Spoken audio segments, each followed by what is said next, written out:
Hello and welcome to my new little discovery tour.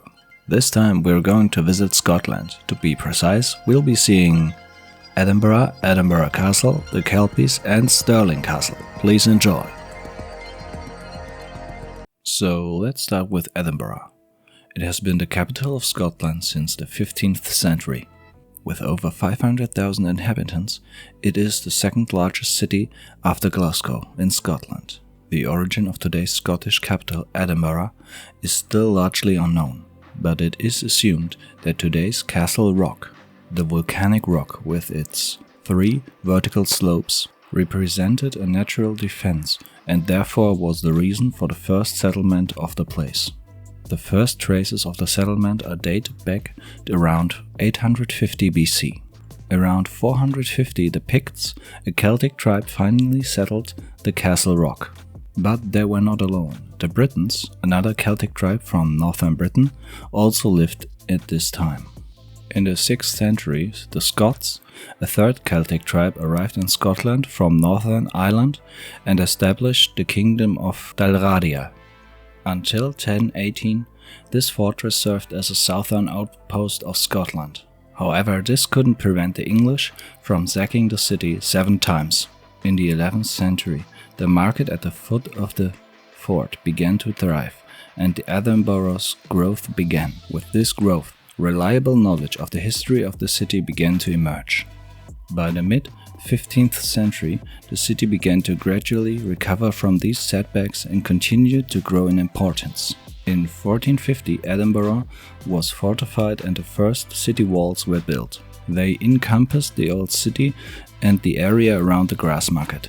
This area was relatively small and particularly well defended. However, as the population grew, living space became increasingly scarce, and as a result, the houses were forced to build with up to 12 floors. Edinburgh's golden age dawned. The College of Surgeons was founded and the printing press was introduced, but this heyday ended with the death of James IV at the Battle of Flodden in 1513. I believe at around this time was it when Henry VIII of England wanted to force marriage between his son and Mary Stuart, Queen of the Scots. But as we all know, this failed since Mary was sent to France where she married Dauphin. And once again the English managed to sack Edinburgh, whereupon the Scots asked the French to assist. During the Scottish Queen's exile in France, further political and religious unrest broke out at the country, so Edinburgh was gripped by the turmoil of the Reformation. The Scots sympathized with the idea of the Reformation. But let's focus a little bit more on Edinburgh Castle. Mostly built in the 16th century, this fort played a central role in Scottish history. It was here in 1566 that Mary, Queen of the Scots, gave birth to her son James, later James I of England. Edinburgh has what is probably Scotland's most famous fort, and its history is also closely linked to that of the country. There are indications that there have been fortifications here since the 6th century, which were expanded into the castle for the first time in the 11th century. Besieged and destroyed many times, but always rebuilt to its former glory. Edinburgh Castle is rich in mythical stories.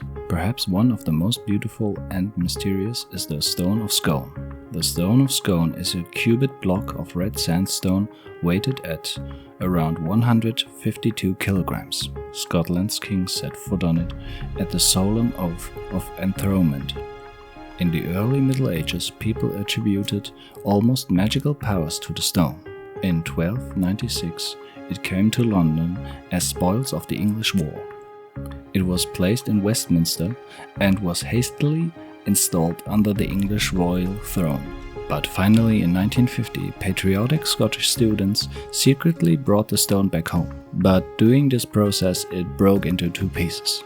It was repaired and fell in the hands of the police, where it was taken back to London. It was not until 1996 that the Stone of Scone officially returned to Edinburgh in a festive ceremony. But let's continue to our next destination, shall we? This is Stirling Castle. It is situated above Stirling's old town on Castle Hill, a very steep volcanic hill. As a national monument, it is managed by Historic Scotland. The castle played an important part in Scottish history due to its strategic location and the River Forth. And it has been besieged and attacked at least 16 times. From around 1100 to 1685, Stirling Castle was one of the main residences of the Scottish kings. Most of the buildings at Stirling Castle date between 1496 and 1583, when the castle was ruled by the Scottish kings James IV, James V and James VI, and under the widow of King James V, Mary de Jus was significantly expanded. Some parts of the 14th century buildings have been preserved, while some of the fortifications date to the early 18th century. You can get only into the castle from the south, but the gate is heavily secured. And yet, although its walls are thick, although it is high, Stirling Castle kept changing hands from the 13th to the 14th century. In 1296, the English king took over Stirling Castle. In 1297, after the Battle of Stirling Bridge with William Wallace, it went back to the Scots. In 1298 it went back to the English, and then in 1299 back to the Scots. Because Queen Mary of the Scots was also crowned in Stirling Castle in 1543, the castle soon acquired a symbolic character. It was now a principal residence of the Scottish kings. Stirling Castle's star only began to decline when Oliver Cromwell's army took the castle. The artillery fire of the so-called New Model Army severely damaged the walls. After that, the castle turned into the barracks. Let's take a quick look into the Queen's quarters, shall we? There are actually 7 tapestries in the Queen's quarters. Each one is depicting a unicorn. This is actually a series depicting the hunt and the kill of the unicorn. The last carpet, however, shows the mythical animal live again in captivity. These tapestries are only replicas of the famous series that hangs in New York today. The originals are originally from the Netherlands and date back from between 1495 to 1505. These copies are also hand-woven in 13 years and cost around £2 million. On the topic of mythical animals, let's take a look at the Kelpies, shall we? A Kelpie is a water spirit that appears in the British and particularly in the Scottish folk belief. It is not to be confused with the water horse, which is said to live in the Scottish seacoasts and inland lochs. The Kelpie inhabits the flowing waters of the highlands and appears in the guise of a large horse, sometimes with a fishtail. It is found in deep rivers and promises to carry hikers that wish to cross the river. However, once a hiker is on the Kelpie's back, it pulls him down and eats him. In Celtic mythology, the Kelpie is described as a strong and powerful horse. It serves the court of the sea god as a riding, draft and pack animal. Its fur is originally black, but with white in some stories. And it usually appears as a stray pony. But it can be often identified by its dripping mane, or by the blue sheen next to its actual fur color. But let's come back to the here and now. Let's take a walk around the Calton Hill. The National Monument looks actually like a backdrop. Only 12 pillars stand around, more or less pointless, on the Calton Hill. Originally, however, it was intended to become an entire building, commemorating the fallen of the Napoleonic Wars between 1803 and 1815. At least that's what the Highland Society had in mind when they appointed Charles Cockerell, architect, and William Henry Playfair his assistant. Catacombs were to be created under the building in which famous personalities would find their final resting place. So big plans require a lot of money, which in turn should be provided by patrons and donors. Construction work began in 1826. But despite well-known sponsors of the project, Sir Walter Scott, not enough money was raised. So 3 years and 12 pillars more was not possible. This failure earned the National Monument an unflattering nickname, Edinburgh's Disgrace. Right next door, another monument commemorates the Napoleonic Wars.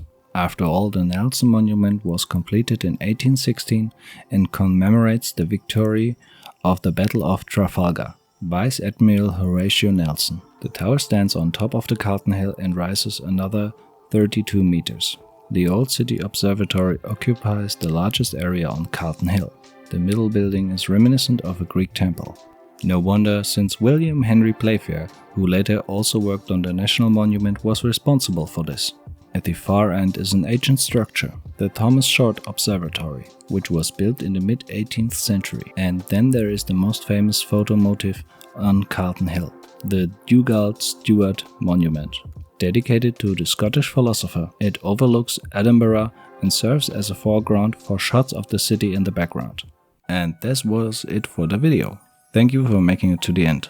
I hope I was able to make you a little bit more curious about Scotland. All sources that I used are in the description of the video, just in case you want to read it for yourself. But it is in German, so you can actually translate it in the browser. If you like what you've seen, subscribe and give me a thumbs up. So stay curious until next time, I see you later.